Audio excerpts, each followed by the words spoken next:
사실상의 국가 부도를 인정하고 국제기관의 품 안에서 회생을 도모해야 하는 뼈아픈 처지가 된 겁니다. 1997년 11월 IMF 사태로 대한민국은 사상 초유의 경제위기에 직면했다.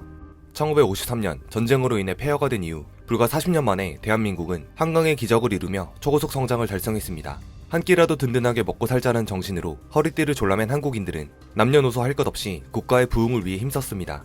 격변하는 시대 속에서 서독의 광부와 간호사로 파견되거나 베트남 전쟁에 파병되며 또한 중동 국가의 건설 현장으로 파견되어 나라를 위해 외화를 벌어왔습니다. 다같이 잘 살아보자라는 슬로건 아래 과도기에 접어든 대한민국 정부는 1960년대부터 수출 중심의 공업화를 추진하며 1970년대부터는 제철소와 건설업 등 중화학 공업 중심의 산업 투자로 국가 경쟁력을 강화해왔습니다. 그 결과 1980년대 중반부터는 4년 연속 무역수지 흑자를 기록하는 등 대한민국은 개발도상국으로서 가장 이상적인 경제성장을 이룩하고 있었습니다. 경제가 안정화된 1980년대부터는 전두환 정부가 3S 정책을 밀기 시작했습니다.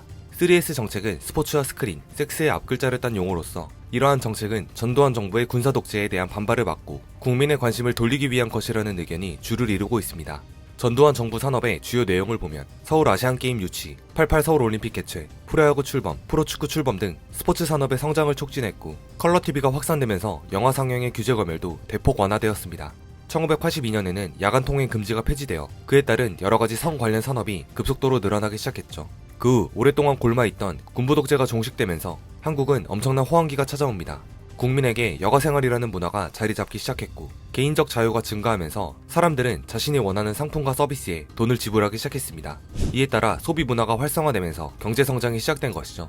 1997년 외환위기가 오기 직전 한국은 1인당 국민소득이 1만 달러를 돌파했고 곧이어 선진국의 상징인 OECD에도 가입하며 황금기를 맞이하게 됩니다. 그러나 너무 빠르게 성장해온 대한민국에 크나큰 위기가 찾아오고 있었습니다. 그동안 엄청난 성장을 이루며 한강의 기적이라 불리던 대한민국은 왜 한순간에 무너지게 된 것일까요? 앞서 언급했듯이 7, 80년대 고도 경쟁성장 시기를 거치고 있었고 이대로라면 선진국 반열에 드는 것은 시간 문제라고 여기고 있었습니다. 하지만 기업들은 경쟁력을 갖출 수 있는 사업에 집중 투자하기보다는 무리하게 사업을 확장하기 시작했습니다. 기업들은 세계화 전략에만 혈안이 되어 문어발식 확장으로 계열사들을 마구 늘려가며 몸집을 불리고 있었습니다. 기업들은 사업 확장을 위해 돈이 필요했는데 당시 대한민국은 고금리 정책을 쓰고 있었기 때문에 은행 이자가 13%가 넘어갔습니다. 하지만 국내와는 달리 외국의 금리는 굉장히 낮았기 때문에 기업들은 달러를 대출받기 위해 은행 대신 종합금융사를 이용하기 시작했습니다. 종합금융사, 줄여서 종금사는 외국에서 달러를 3% 정도의 적은 이자로 빌려와 7% 정도의 이자로 기업에 빌려주면서 차익을 내고 있었죠. 그러던 90년대 중국이 글로벌 수출국으로 등장합니다.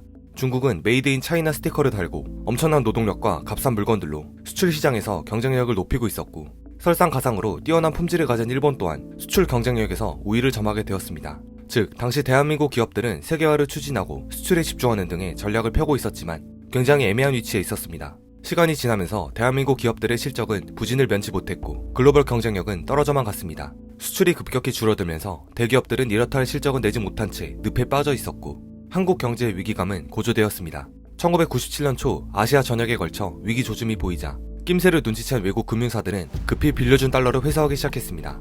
즉 나라의 달러가 급격하게 고갈되고 있었던 것인데요. 이는 극도로 위험한 상황입니다. 달러가 거덜나면 세계 시장에서 무역을 할 때 대금을 치를 수 없다는 것을 의미했고 이는 곧 모든 거래의 정지와 국가 신용도에 치명적인 타격을 주어 나라가 파탄하는 결과로 이어지게 되죠. 그리고 1997년 여름 태국을 시작으로 한 아시아 금융위기가 터지게 됩니다. 사실 이 시기에 한국만 위기를 겪은 게 아니라 아시아 전반에 파급 효과를 일으키고 있었습니다. 처음 스타트였던 태국의 바트화 가치가 폭락하고 금융 시스템이 마비되는 사건이 일어나자 이를 목격한 투자자들은 다른 아시아 국가들 또한 의심하게 됩니다. 그리고 말레이시아, 인도네시아 등 동남아를 거쳐 금융위기가 한국까지 연쇄적으로 강타하기 시작한 것이었죠. 외국 금융사들의 자금 회수가 시작되자 무리하게 외환을 끌어다 썼던 국내 대기업과 종금사들은 당장 발등에 불이 떨어진 격이 되었습니다. 우리나라의 외환 보유고에는 300억 달러밖에 없었고 갚아야 할 외채는 5배가 훨씬 넘는 1530억 달러였죠. 당장 외국 투자사에 빌린 외환을 갚기 위해 종금사는 돈을 빌려줬던 국내 기업들을 독촉하게 되었고 안 그래도 실적이 좋지 않았던 대기업들은 갑자기 천문학적인 부채에 줄줄이 도산 위기에 빠집니다. 재앙은 1997년 1월 한국의 재계서열 14위를 기록하던 대기업 한보그룹이 부도 처리가 되면서 시작되었습니다. 3월부터는 산미, 진로, 혜택, 기아 등 네로라 하는 대기업들도 도미노처럼 부도 처리되면서 산산조각 나버렸죠. IMF 사태 발생 넉 달 만에 부도난 크고 작은 기업이 10,000개를 돌파했고 특히 지방의 경우가 수도권보다 더욱 심했습니다. 빌려준 달러를 회수하지 못할 위기에 처한 외국 금융사들은 더욱더 종금사를 압박하지만 중간에 낀 종금사도 돈을 받아야 기업들이 도산해버리는 상황에서 난처한 건 마찬가지였습니다. 결국 일부 종금사마저 파산해버리고 말죠. 상황이 이렇게 되자 외국 금융사들이 빠른 속도로 대한민국 경제로부터 손절하기 위해 달러를 챙기고 떠나기 시작합니다. 국내에서 외환 보유량이 급격히 빠져나가기 시작하자 엄청난 위기감을 느낀 대한민국 정부는 외환 보유고를 털어 부랴부랴 달러를 갚으려고 노력하지만 결국 외환 보유고가 모두 거덜나 버렸습니다. 1997년 11월에 들어서면서 외환 보유액은 20억 달러밖에 남지 않게 되었고 정부는 더 이상 혼자 힘으로 일어나기 불가능하다고 판단하여 국제통화기금 IMF에 구제를 요청하게 됩니다. 30년간 이어진 대한민국의 황금기가 사실상 종료되는 순간이었죠. 11월 16일 당시 캉드시 IMF 총재가 극비 방안에 서울특별시 강남구 삼성동 인터콘티넨탈 호텔에 도착해 사태에 대해 논의하기 시작했습니다. 11월 21일에는 김영삼 대통령이 박태준 자유민주연합 총재, 이회창 한나라당 후보, 김대중 새정치국민회의 후보, 조순 한나라당 총재와 회담을 가졌고 오후 10시 임창열 경제부총리가 IMF에 구제 금융을 공식 신청 발표합니다. 그리고 12월 3일 임창열 부총리와 미셸 캉드시와의 팽팽한 줄다리기 협상 끝에 공식적인 구제금융 합의서에 서명하면서 최종적으로 약 555억 달러의 지원을 확정받게 됩니다. 이렇게 대한민국은 위기의 순간에서 IMF의 구제를 받게 되었지만 IMF의 협상 조건은 굉장히 가혹했습니다. IMF의 초강력 처방에 대해 많은 비판이 제기되었으나 캉드시는 조금도 양보하지 않았으며 한국 정부 관계자들은 빚쟁이 나라의 서러움을 톡톡히 맛보아야 했습니다.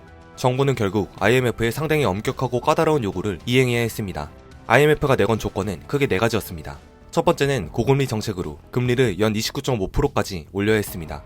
감당할 수 없는 금리로 크고 작은 수많은 기업들이 줄줄이 도산해버렸죠. 대표적으로 당시 국내 재계서열 3위에 달할 정도의 거대 기업이었던 대우그룹이 이때 해체되어 채권은행의 관리하에 들어갔고 포스코, 한국전력, 한국통신과 같은 기업들이 민영화되었습니다. 외환위기가 발생하면 통화가치가 급격하게 하락하여 경제 불안을 가중시키거나 인플레이션을 유발할 수 있는데 고금리 정책은 이러한 위험을 줄일 수 있죠. 두 번째는 구조조정입니다. 경영 위험에 빠질 수 있는 기업들, 비효율적인 기업들은 모두 문을 닫게 하고 자본이 더 효율적으로 운용되도록 하였는데 그 피해는 고스란히 국민이 짊어지게 되었습니다. 나만은 아닐 것이라 믿고 있던 수많은 아버지들이 하루아침에 퇴직을 당했고 차마 이 사실을 알리지 못한 채 양복을 입고 밖을 나오거나 공사판을 전전하게 되죠. 세 번째는 노동시장의 유연화인데 정규직을 자르고 비정규직을 늘리는 것이었습니다. 정규직은 보험료, 퇴직금 등 추가적인 비용이 발생하는데 이러한 비용을 절감하기 위해 비정규직을 늘리도록 한 것입니다. 또한 비정규직은 상황에 따라 쉽게 인력을 자르고 고용할 수 있다는 장점이 있죠.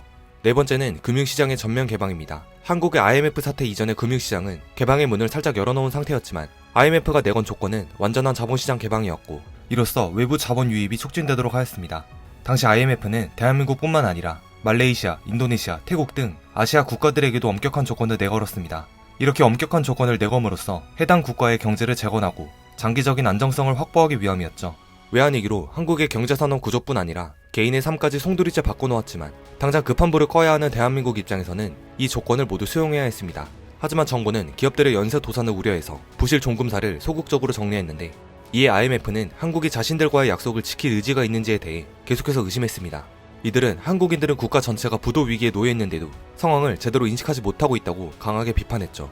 그로부터 약 2주 후인 12월 18일 새정치국민회의에 김대중 후보가 대통령에 당선되었습니다. 김대중 전 대통령은 취임사 때 현재의 상황을 언급하며 눈물을 머금기도 하였죠.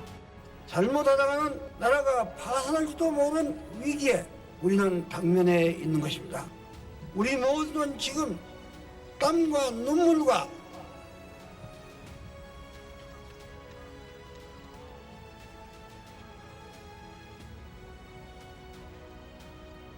고통을 요구받고 있습니다.